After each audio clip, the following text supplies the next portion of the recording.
He was a dashing figure. He was 6'5" and always dressed pretty much in black. Almost always black leather, actually. And he had the amazing silver jewellery. So when he went into primary and secondary schools, he would kind of wow all the pupils, like even the really naughty ones. And by the end of the day, they'd all be kind of looking at him with big eyes, and they'd all be responding and writing poems and performing poems. And he just caused a lot of transformation within schools and also within other contexts. And for me, he was always, in terms of love, he was always the humanitarian of love, and he was the one that had the global perspective on love.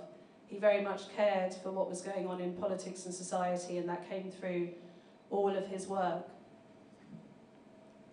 Before I read Skorpio's poems, or poem, I should say I've been really fortunate in my career as a poet. I've had the joy to meet some wonderful and amazing people through the work I do. Some of them are here in the room this evening, old friends, new friends as well. And Skorpio was definitely one of those people. There are cliches that we use when we refer to some of these people. You know, we say things like larger than life. Skorpio was definitely one of those guys who kind of brought truth to that phrase, right? As we said, he's like 6'5", kind of, you know, big spirit in a room, yeah? The whole thing about the work that he did with young people, I think there's something to be said about the kind of openness and generosity of spirit that someone like Skorpio has and kind of brings it into a room. The fact that those young people, for whatever age they were, had that love for him says a lot about the kind of person that he was, yeah? I'm not going to say much more, I'm just going to read Skorpio's poem from Modern Love, which was Yesterday. Yesterday, I tasted the passion of an exotic gourmet dinner. Under the shimmering glimmer of candlelit dreams embraced by two beginners, mesmerized by the starlit skies in each other's eyes, the gods passed by and smiled. Yesterday, I smelt the fragrance of summer gardens from marigold garlands, the aroma of crisp fried samosa with mint chutney, and mid-morning masala tea, the sacred scent of Sanskrit flames, mendi upon honey-colored skin, the commitment of two names. Yesterday, I felt the silky heat beneath satin sheets, the wanton yes betwixt laden breath, moistened lips with tongues a-twist, the feather-like stroke of fingertips, the naked grip of snaking hips. Liquids mix amidst the mist of perspiration, the art of creation. Yesterday, I heard the cry of tiny tears pierce the peaceful night, the shuffle of sleepy feet, the sucking silences, little lips suckle, a playful chuckle. Shh. Yesterday, I saw the wisdom of a gray-haired couple in traditional Indian dress, bless the wild, supple roots of the youth, the truth of their beautiful lives personified in their mystical, symmetrical flow of words, undisturbed by ego or vanity, simple spiritual humanity. Yesterday, when we kissed. Skorpio The Nemesis. Hello! Hello! How are you? We good? So, Skorpio. I basically spent the past couple of weeks thinking of this amazing epic poem that I was going to write that would kind of befit our brother Skorpio. And it kind of didn't come together. And then I was like, well, I'm just going to come on stage and I'll just kind of talk about Skorpio for a bit. And then that didn't work either. So what I did, in typical style, which I have been doing for 10 years and that hasn't really changed, I wrote something as I was sitting at the table, which is here, which I will read for you. I spent a large amount of time with Skorpio, and any poet who ever worked with him will always know that whenever you went back to the school, the kids would always be like, yeah, you're really good, and I didn't really used to like poetry before I met you, but you're all right. But when Skorpio coming back, that was always the thing. It's like, when is Skorpio coming back? And basically, we had a really interesting session where I think it was the day that they started blowing up the buses. Skorpio and I were in some horrible school somewhere, and something really interesting happened, and you'll hear about it. Anyway, so this is my letter to Skorps.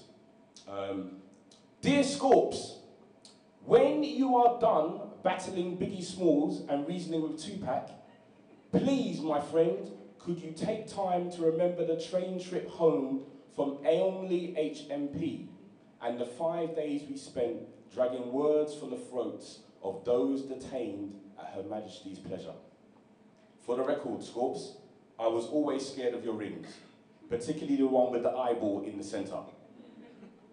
Thanks for always having the back of a weedy poet in need and filling the silence with sighs whenever the air grew silent in provisional pubs and back rooms unused to shades of brown. Because when you used to walk in with Skorps, the whole room would just be like, You never ever did teach me how to beatbox, but in school assemblies I can be persuaded to pass air across my lips in the pursuit of percussion. Unlike your good self, Skorpio, I do not look good in leather. But I will say, the director of The Matrix owes you money, and I'm sure that Morpheus was based on you. Late night reasoning Xbox sessions will continue, and conspiracy theories will abound, and your boots will no longer take up enough space in the hallway. Tell Dilla to never turn on the quantize. P.S.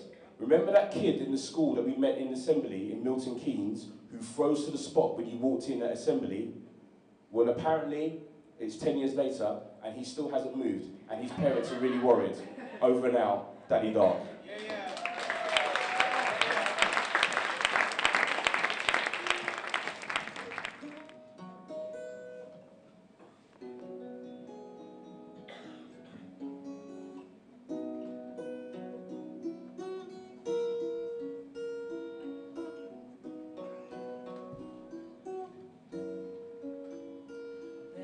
Places I remember all my life, though some have changed, some forever, not for better.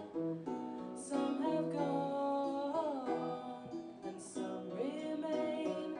All these places have their moments with lovers and friends. I still can recall. Some are dead and some are living. In my life, I love them all.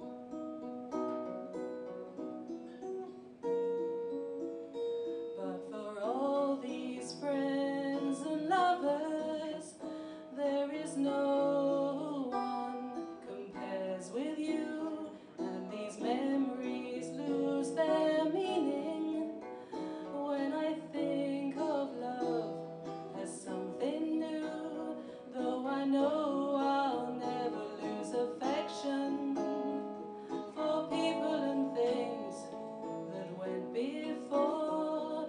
I know I'll never stop and think about them. In my life, I loved you more.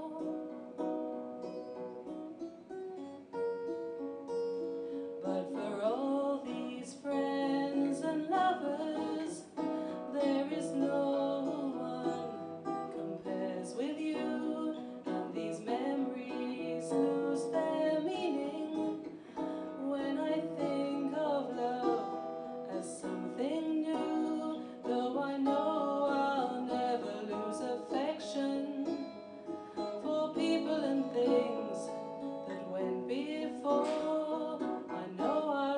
Stop and think about them.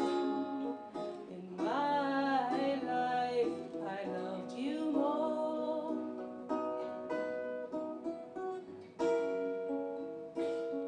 In my life, I loved you more.